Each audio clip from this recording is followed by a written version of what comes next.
एक सेट दिया है हमें रियल नंबर का जिसमें एक एलिमेंट हटा दिया है 1, ठीक है। रियल नंबर का सेट वाले में रियल नंबर वास्तविक संख्याओं का समुच्चय, इसमें सारे नंबर आते हैं, रेशनल भी, इरेशनल भी, परिमेय और अपरिमेय दोनों प्रकार के नंबर होते हैं। और इसके जो भी नंबर अगर रियल होगा उसका स्क्वायर हमेशा पॉजिटिव होता है।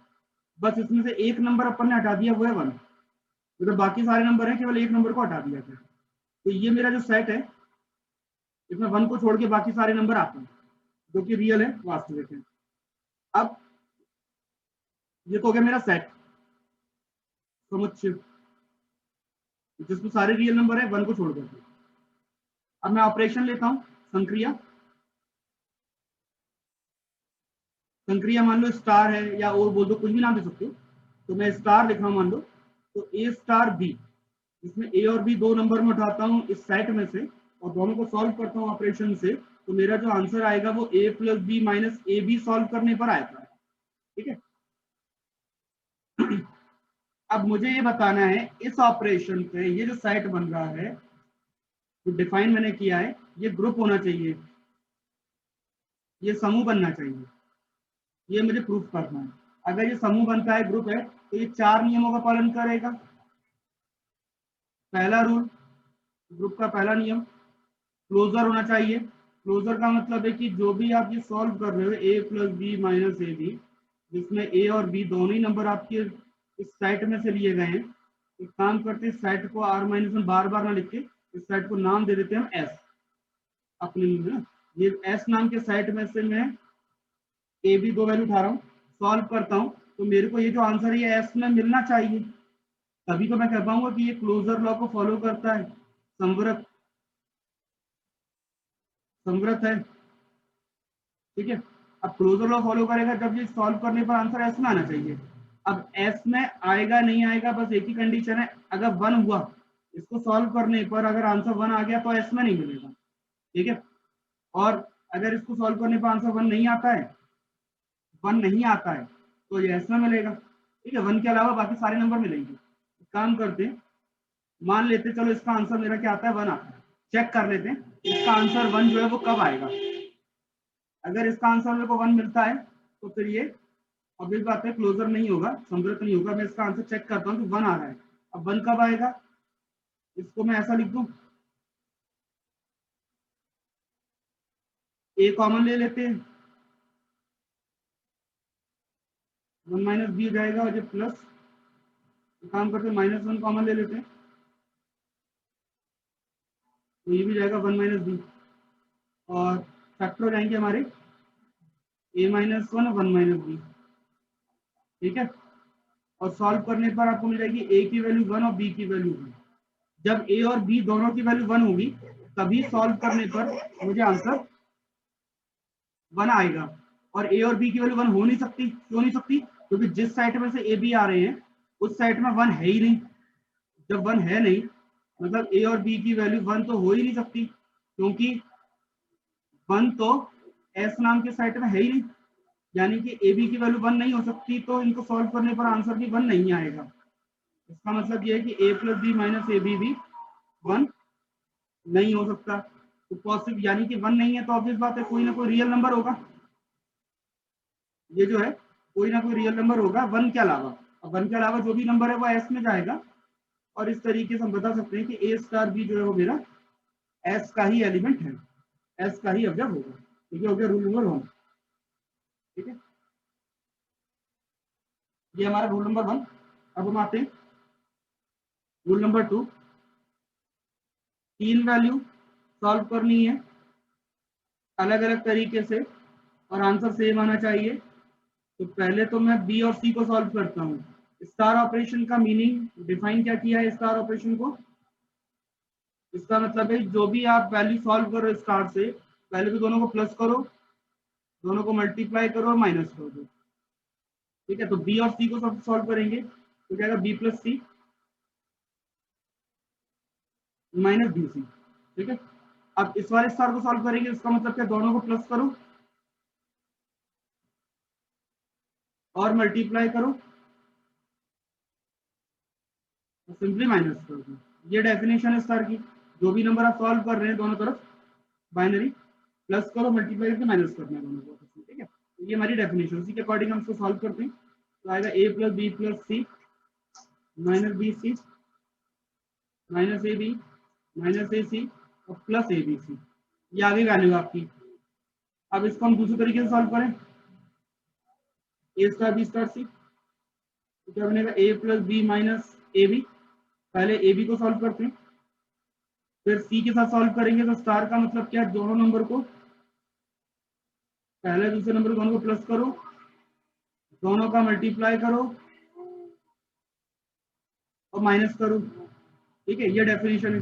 इसके according a plus B plus C minus A B minus A C minus B C और प्लस ए बी सी। देखो सेम टू सेम बन रहा है ना। जो फर्स्ट इक्वेशन सेकंड इक्वेशन दोनों सेम हो रही है। इसका मतलब ये है कि भाई ठीक है, एसोसिएटिव लॉ फॉलो हो गया, साचर नियम का पालन होता है, साचर नियम का पालन होता है, एसोसिएटिव लॉ फॉलो हो जाएगा, ठीक है। थर्ड रूल क्या है कि एस नाम के सेट में एक एलिमेंट ई ऐसा होना चाहिए कि कोई भी वैल्यू अगर हम उठाते हैं तो ए और ई दोनों को सॉल्व करने पर आंसर ए आना चाहिए, ठीक है। या फिर ई को ए के साथ सॉल्व करने पर आंसर ए आना चाहिए, दोनों कंडीशन में। ये आइडेंटिटी लॉ हो गया, तत्समक का नियम।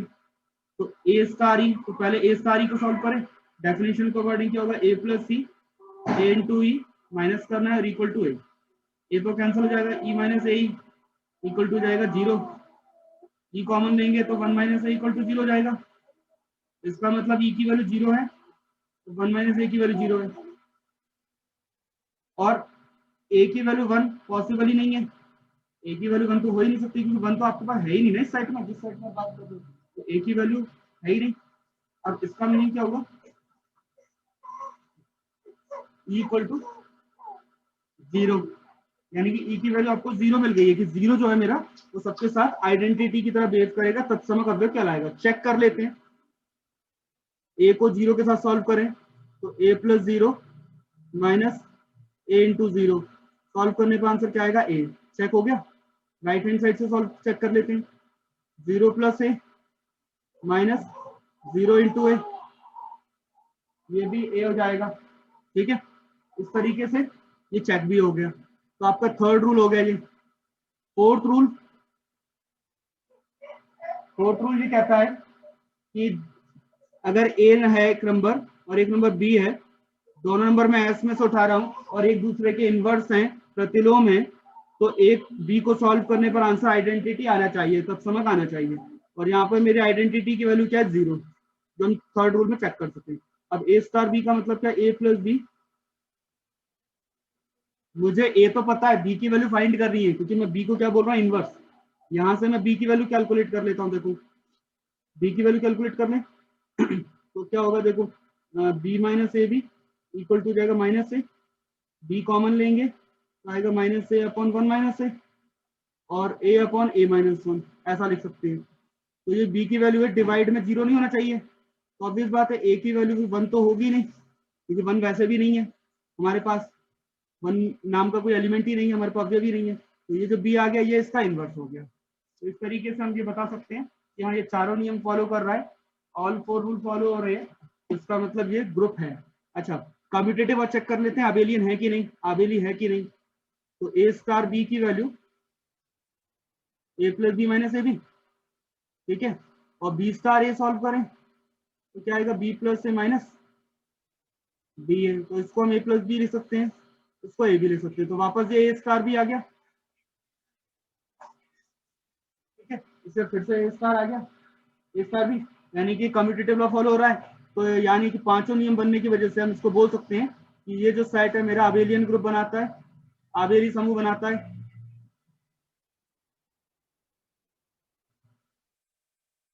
क्वेश्चन बनाने का मीनिंग ये था कि क्वेश्चन बहुत अच्छा क्वेश्चन है, और इसमें इसमें आपका डेफिनेशन फिर से दोबारा रिवाइज भी हो गई आपको, ठीक है। आज हम पढ़ेंगे बेसिक प्रॉपर्टीज,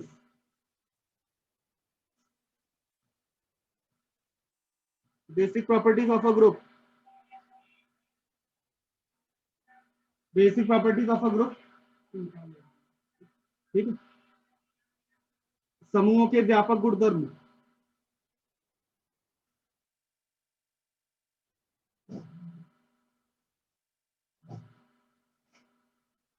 समूहों के व्यापक गुणधर्म, basic properties of a group, आपको ये हेडिंग बुक में मिल गई होगी।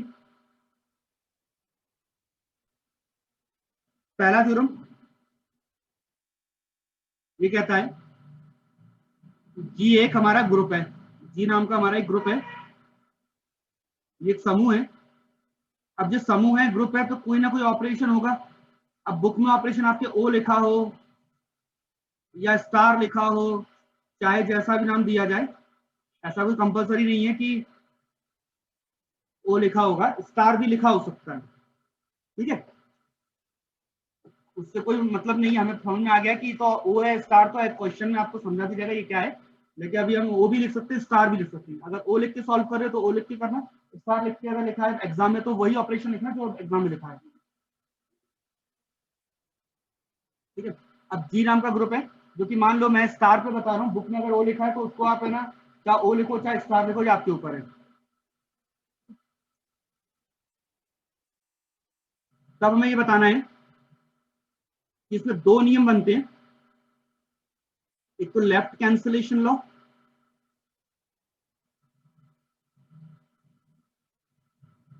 और दूसरा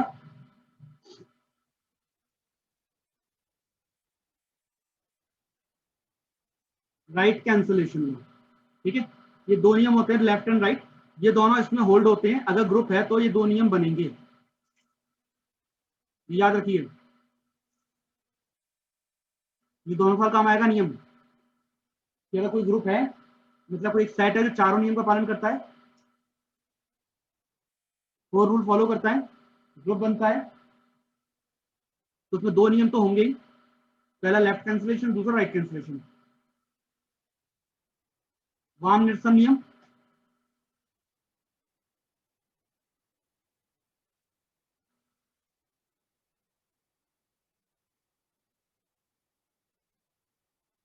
वाम निरसन नियम और दक्षिण निरसन नियम, ये दो नियम होते हैं जो उसमें हमेशा लागू होते हैं। अब इसका मतलब क्या है समझ लो।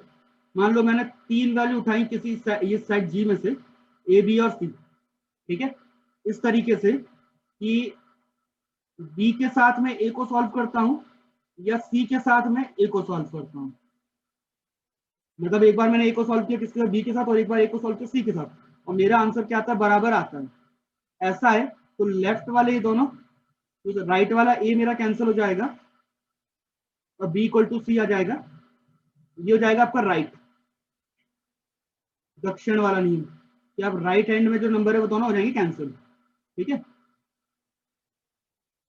और लेफ्ट में क्या होगा कि आपने ए स्टार बी सॉल्व किया, बी और ए स्टार सी सॉल्व किया है, दोनों की वैल्यू मेरी इक्वल आ रही है।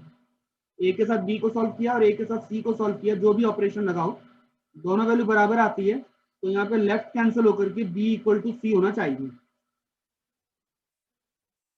इस रूल को कहते हैं लेफ्ट कैंसिलेशन राइट कैंसिलेशन। ये हमें प्रूफ करना है कि ऐसा वाकई में होता है,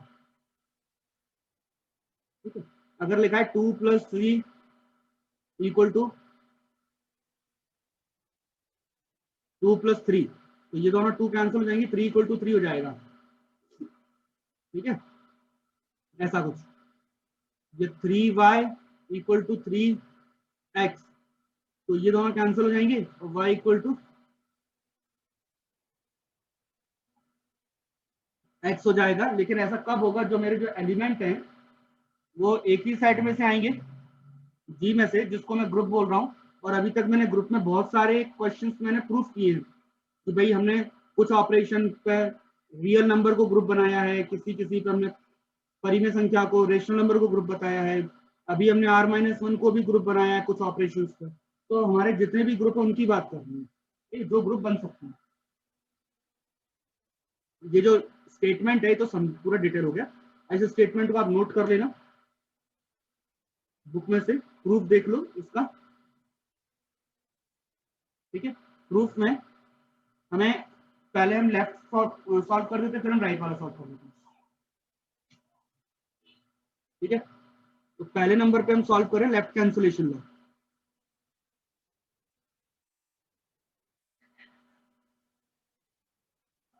ठीक है, वार्म निल्सन नियम। ठीक, मान लेते हैं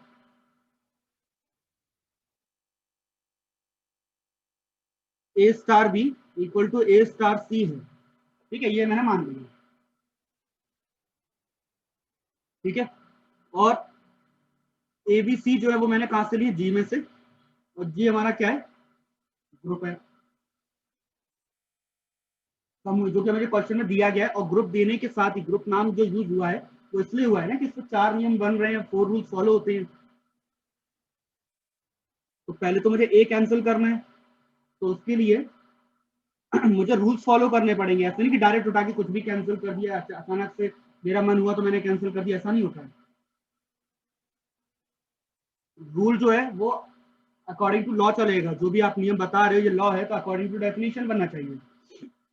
तो पहली बात, कोई भी नंबर जैसे ए है तो इसका मुझे इनवर्स तो मिलेगा ही, तो बाय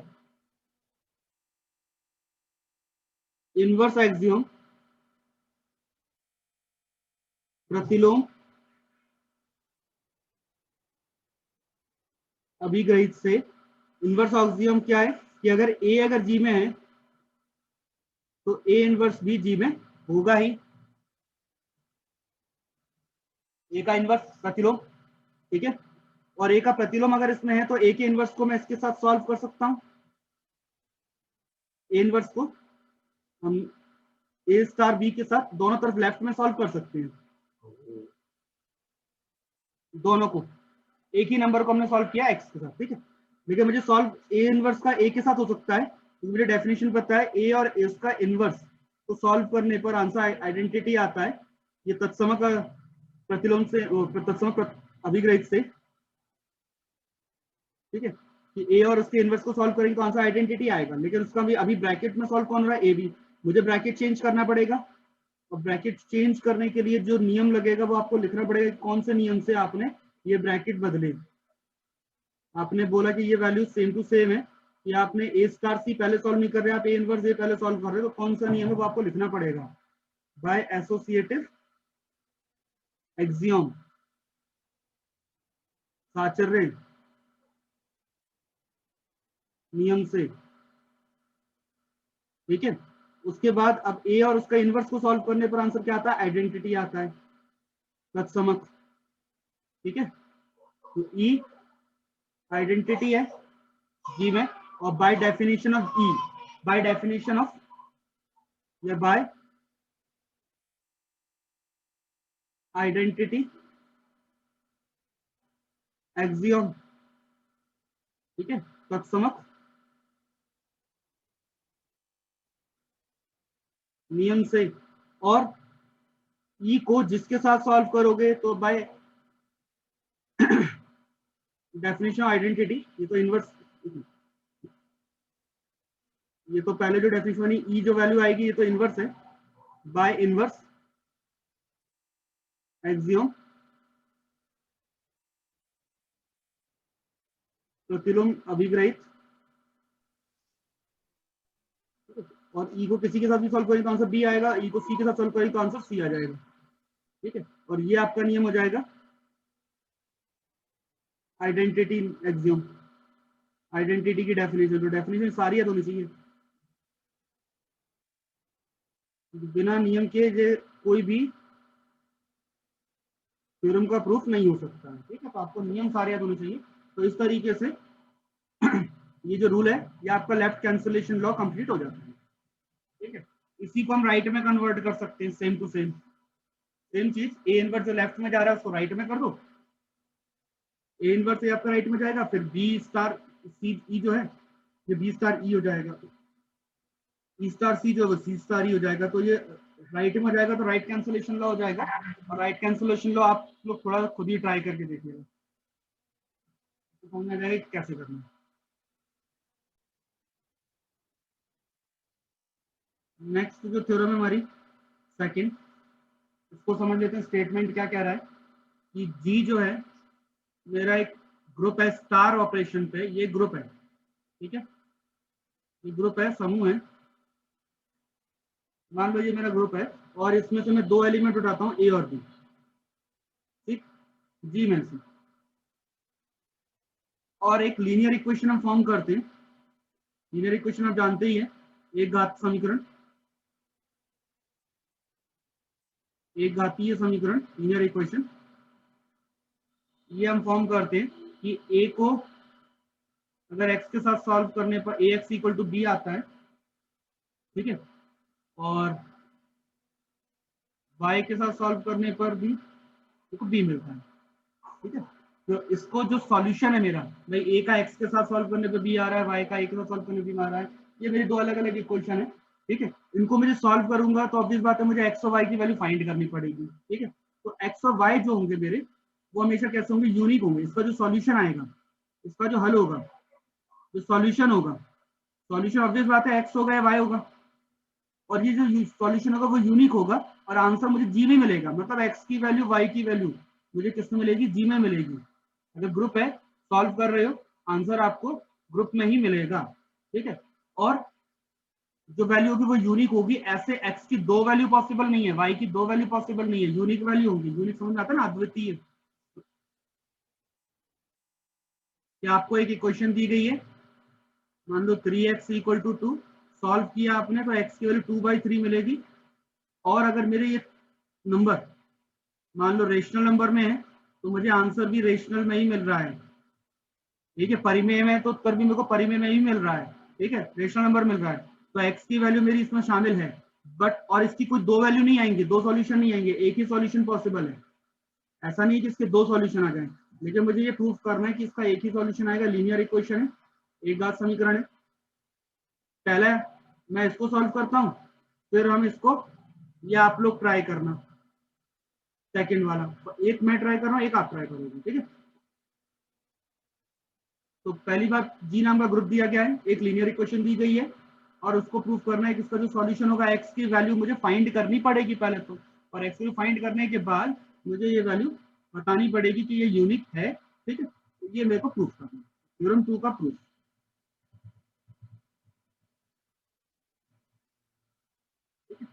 पहली बात तो मुझे दो वैल्यू मुझे उठानी पड़ेगी, ए और बी, कहाँ से, जी में से। और जी मेरा क्या है, ग्रुप है, समूह है, और साथ में मुझे आइडेंटिटी एलिमेंट भी इसमें रहेगा, इन्वर्स भी रहेगा, क्योंकि मुझे ए की वैल्यू फाइंड मतलब सॉल्व करना है ना। मेरे पे इक्वेशन क्या चल रही है, A star X equal to B या Y star A equal to B. तो ऑब्वियस बात है मुझे एक्स की वैल्यू निकालनी, तो यहाँ से ए हटाना पड़ेगा, और ए हटाने के लिए मुझे इसका क्या चाहिए, इन्वर्स चाहिए, प्रतिलोम, ठीक है। और जब प्रतिलोम में जब मिलेगा तभी आइडेंटिटी भी आएगा, तत्समक, ठीक है। और तभी ये सॉल्व होने के बाद मुझे x की वैल्यू मिल पाएगी, ठीक है। ऐसे सिमिलरली y में भी होगा, तो पहले मैं x के लिए मैं सॉल्व करता हूँ, y के लिए आप लोग, ठीक है। a और b मेरा ग्रुप g में से है, और क्योंकि सिंस g क्या है, मेरा ग्रुप है, क्योंकि g एक समूह है। अब ग्रुप कहने का मतलब है कि इसके चार नियम इसके पास हैं, 4 रूल्स हैं। तो यहाँ पर e नाम का एलिमेंट g में एग्जिस्ट करेगी, करेगा, और इसकी वैल्यू क्या होगी, ए के साथ सॉल्व करें तो आंसर मेरे को क्या मिले, वापस ए मिले। और साथ ही इनवर्स प्रतिलोम भी एग्जिस्ट करेगा। प्रतिलोम क्या होगा भाई, ए का ए इनवर्स के साथ सॉल्व करें तो आंसर मुझे ई मिलता है, या ए इनवर्स को ए के साथ सॉल्व करो तब भी ई मिलेगा। तो सिमिलरली यहाँ भी, तो ये मेरे नियम मेरे साथ इसमें चलेंगे, ठीक है। दो रूल तो रहेंगे, और इसको हम क्या बोलते हैं, आइडेंटिटी एक्सियोम, ठीक है, और इनवर्स एक्सियोम, तो समक नियम, प्रतिलोम नियम, ठीक है। ये दो रूल आपके साथ रहे, मतलब बाकी दो भी हैं, लेकिन ये दो रूल मेन है आपके पास, ये तो रहेंगे रहेंगे। अब पहला पॉइंट जो मैं प्रूफ कर लेते हैं। अब सबसे पहले तो हम A star X equal to B मान लेते हैं। ठीक है, अब मुझे सॉल्व करना ए को हटाना पड़ेगा, तो इसके लिए मुझे यहाँ पे इनवर्स सॉल्व करना पड़ेगा दोनों तरफ। ठीक है, ए इनवर्स मुझे दोनों तरफ लेना पड़ेगा। ठीक, क्योंकि ए और ए इनवर्स दोनों ही जी के एलिमेंट है, दोनों ही जी के एलिमेंट है। तो हम ऐसा यहाँ पे एक नियम और जोड़ देते हैं, एक नियम और जोड़ देते हैं, उसके बाद ये फिर दोबारा लिख लेंगे। ठीक है, बाय क्लोजर एक्सियम, संवरक नियम से, संवरक अभिग्रहित से, कि ए का इनवर्स बी जी में और बी भी जी में है, इसका मतलब यह है कि ए इनवर्स स्टार बी भी जी में होगा और बी स्टार ए इनवर्स भी जी में होगा, क्योंकि बाय क्लोजर लॉ ये तो कहता है कोई भी दो वैल्यू आप जी में उठाओगे, सॉल्व करने पर आंसर आपको जी में मिलेगा। तो आपके पास जो वैल्यू है जी में, एक तो ए इनवर्स है और दूसरा ए बी भी है, तो मैं ए इनवर्स को बी के साथ सॉल्व कर रहा हूँ, दो तरीके से, दोनों आंसर मुझे जी में मिलेगा। ठीक है, अब मैं फर्स्ट वाला सॉल्व कर लेता हूँ। मैंने माना कि एक्स ए स्टार एक्स जो वैल्यू है वो किसके इक्वल है, बी में, और मुझे ये बताना है कि पहले तो इसका सॉल्यूशन होता है, तो मुझे बताना है कि सॉल्यूशन यूनिक होना चाहिए, अद्वितीय होना चाहिए। पहले मैं सॉल्यूशन निकालूं, सॉल्यूशन निकालने के लिए मुझे ए का इनवर्स चाहिए होगा और ए इनवर्स। ठीक है, ये मैंने सिर्फ प्रॉपर, जब मैं बाय ब्रैकेट चेंज कर लें, बाय एसोसिएटिव लॉ। ठीक है, नियम आपको याद होते जा रहे होंगे, अगले आगे चल के मैं साइड में ब्रैकेट में नहीं लिखूंगा, आप ही खुद ही नियम लिखोगे। बाय एसोसिएटिव एक्सियम, साचर नियम से। ठीक है, बाय एसोसिएटिव, इसके बाद ए स्टार ए की वैल्यू आपकी क्या होगी, ई, ऊपर ही लिखा है हमने, E star A equal to A inverse star B. Bracket में आप कौन सा रूल लिखोगे, आपको समझ में आ रहा होगा, इनवर्स, प्रतिलोम, और ई स्टार ए की वैल्यू ए होती है, ये भी ऊपर लिखा हुआ है देखो, तो नाम भी लिखा है, नाम आपको बस साइड में एक बार दोबारा लिखना ब्रैकेट में। ठीक है, तो ई स्टार एक्स है यहाँ पर, ए नहीं है, एक्स है, ई स्टार एक्स, तो एक्स की वैल्यू आ जाएगी आपकी ए इनवर्स बी। ये आपका रूल हो गया आइडेंटिटी, तत्समक। ठीक है, तो इस तरीके से मुझे एक्स की वैल्यू मिल जाती है, और अगर आपको ये ऊपर जो अगर दिख रहा हो तो ये value A inverse star B, और यही वैल्यू मुझे सेम मिली है, और ए इनवर्स स्टार बी मुझे किसमें मिल रहा है, जी में मिल रहा है। इसका मतलब ये वैल्यू किसके बराबर है, एक्स के, तो मतलब कि एक्स की value A inverse star B ये आपकी जी में शामिल है, तो एक्स भी जी में मिल गया, यानी कि सॉल्यूशन मेरे को मिल गया ना भाई, इसका जो हल था वो मुझे मिल गया एक्स, और एक्स की वैल्यू क्या मिली मुझे, ए इनवर्स स्टार बी। ठीक, और A inverse star B solve करने पे जो भी आंसर आएगा वो एक्स होगा, और ये वैल्यू मुझे किस मिलेगी, जी में मिलेगी, तो इसका मतलब सॉल्यूशन एग्जिस्ट करता है। तो सॉल्यूशन एग्जिस्ट, ठीक है, किसमें एग्जिस्ट करता है, जी में, तो जी में हल है। पहली बात तो मुझे सॉल्यूशन चाहिए था, हो गया। अब मुझे बताना है कि ये जो सॉल्यूशन है ये यूनिक होना चाहिए। ये जो वैल्यू मुझे मिल रही है जी में है, तो एक्स भी मेरा किसमें मिला, जी में मिला, तो इसका मुझे सॉल्यूशन तो मुझे मिल गया, इसका हल मुझे मिल गया, हल का अस्तित्व तो हो गया। ठीक, अब मुझे बताना है कि ये जो सॉल्यूशन आ रहा है इसके जैसा कोई दूसरा सॉल्यूशन नहीं होगा, एकमात्र यही हल है, यही यूनिक सॉल्यूशन है, ऐसा नहीं है कि इसका कोई और सॉल्यूशन भी बनेगा। तो एक काम करते हैं, यूनिक बताने के लिए हम इसे कैसे बताएं कि दुनिया में एकमात्र है, इसके जैसे कोई और नहीं है ना भाई। हर एक व्यक्ति को जितनी भी वैल्यूज मेरी आ रही है भाई, जी के अंदर मान लो इनफाइनाइट नंबर है, तो मैं इस एक्स को इनफाइनाइट सबसे चेक करके थोड़ा ना बताऊंगा कि ये अलग है, देखो इससे भी अलग है, देखो इससे भी अलग है, देखो इससे भी अलग है।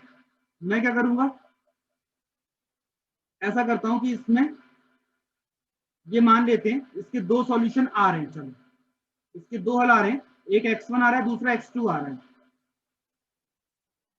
हम इतने सारे नंबर को सिलेक्ट नहीं करेंगे, हम क्या करेंगे, इनको मान लेंगे, चलो ठीक है, उल्टा कर अपोजिट मान लेते हैं कि इसके दो सॉल्यूशन मेरे बन रहे हैं, x1 और x2।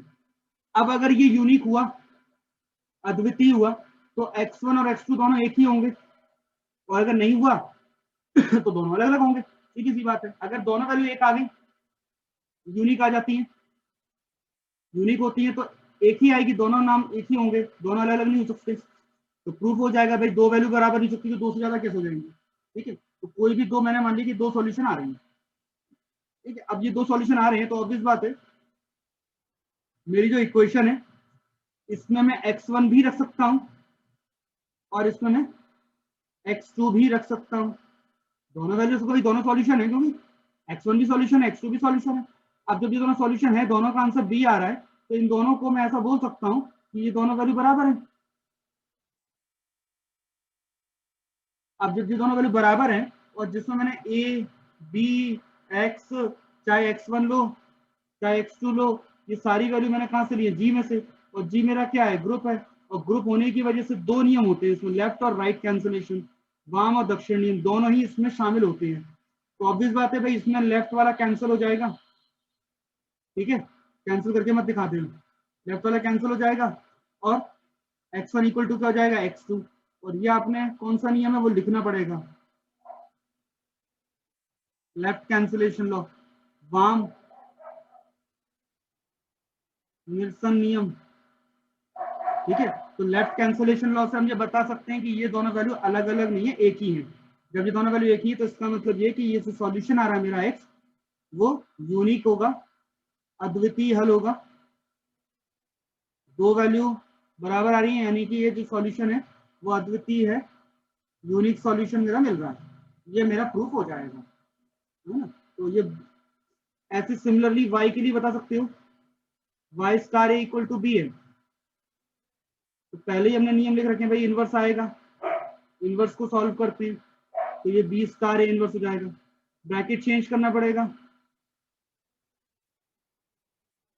ब्रैकेट चेंज कर लेते हैं। इसका इनवर्स लॉ से ये ई हो जाएगा आइडेंटिटी,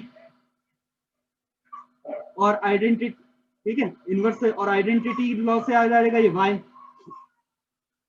तो आपका y की वैल्यू आ गई, ये सॉल्यूशन आ गया। और ये जो वैल्यू है पहले से जी में आपने बोल रखा है, तो भाई y भी आपका जी में मिलेगा। तो सॉल्यूशन आपका जी में मिल रहा है, हल मिल रहा है जो जी में शामिल है। अब ये बताना यूनिक है कि नहीं, तो भाई इसमें मान लेते दो सॉल्यूशन मिल गए मुझे, y1 और y2। y1 y2 सॉल्यूशन इसमें रखने पड़ेंगे, तो y1 स्टार ए और y2 स्टार ए दोनों वैल्यू बराबर होंगी, और राइट वाला कैंसिल हो जाएगा, इससे y1 इक्वल टू क्या मिल जाएगा मुझे, y2। तो ये आपका राइट कैंसिलेशन लॉ से,